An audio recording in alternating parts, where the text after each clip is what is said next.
Hello, everyone. We're Daytrip. We're all very excited to show you what we've been working on these past few months. But first, let's see what Daytrip's all about. Meet Marcus. Marcus wants to plan a day trip into Philadelphia with his friends. He downloads a bunch of travel apps on the App Store and quickly gets frustrated with the options available. Just as he is about to give up, he downloads one more app, Daytrip. Marcus quickly discovers that Daytrip has many of the features that he's looking for. He explores the Philadelphia destination page, browsing some of the main attractions, itineraries made by other users,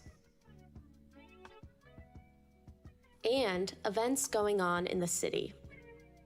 After browsing for a bit, he creates and saves some of the most interesting places into his collections. From here, Marcus creates and invites his friends to a new trip. He added the first stop and adds another through his saved collections.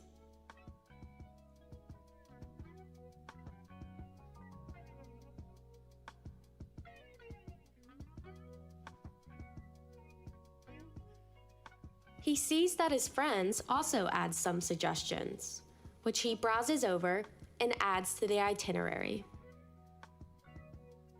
Marcus glances over the itinerary to make sure that the order of the stops makes sense. A few days pass and Marcus and his friends begin their day trip into the city. The trip is going great until one of their stops has an unexpectedly long wait time. But no worries, in the app, Marcus quickly swaps the stop out for a different location that's close by, and the group continues their trip. Tired from a day full of activities, Marcus and his friends return home, satisfied with their successful day trip. Daytrip, your day, your way.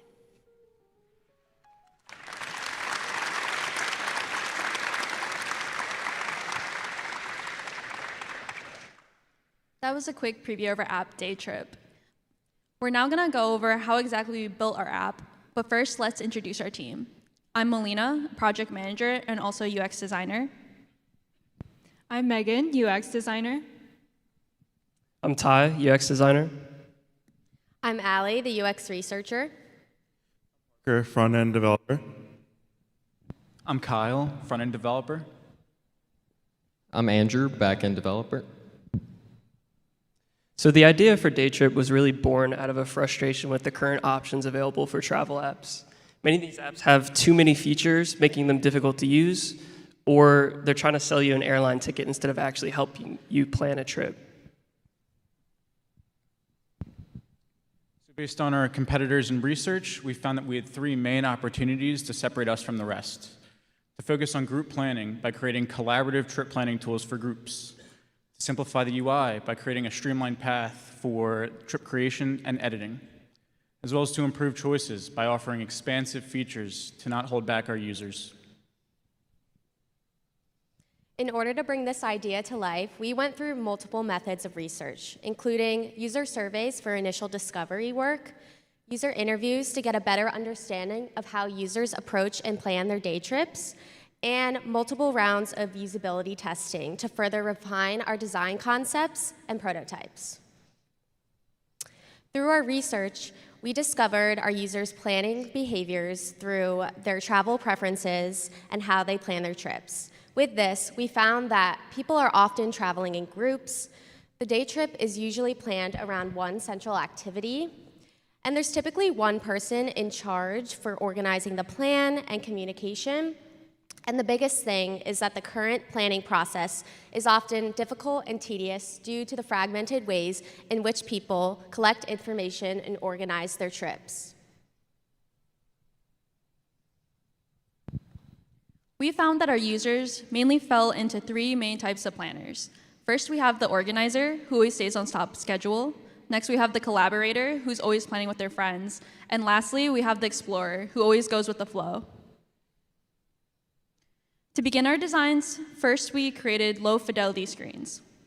We wanted to test out our key features as well as our main task flow just to make sure our users can get through our app no problem. Going from low to mid fidelity is where we made the switch to a more image-focused design, as well as reworking a lot of our content to include feedback from our usability testing. Moving into high fidelity, we introduced our brand identity through the addition of color and type, while still keeping the focus on the user's core actions.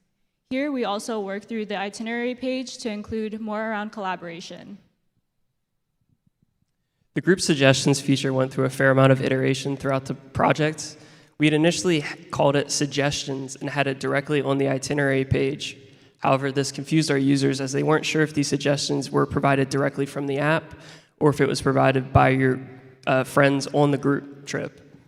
We made a few changes to the designs to address these problems. We moved the suggestions into its own tab away from the itinerary, and we renamed it to Group Suggestions to make it more clear. We also categorized the places to allow for easy browsing, and also allow our users to like and comment on specific suggestions to promote the collaboration aspect of the app. Overall, this version tested much better with users, and it's one we ended up going with in the final build. And so to go over some of the software we used Rike to organize our tasks and Teams to communicate. Then we also used Google Forms for survey data and Zoom for doing usability testing.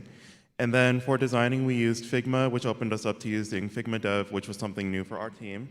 And finally, for development, we used Flutter, which is something that Andrew will go over now.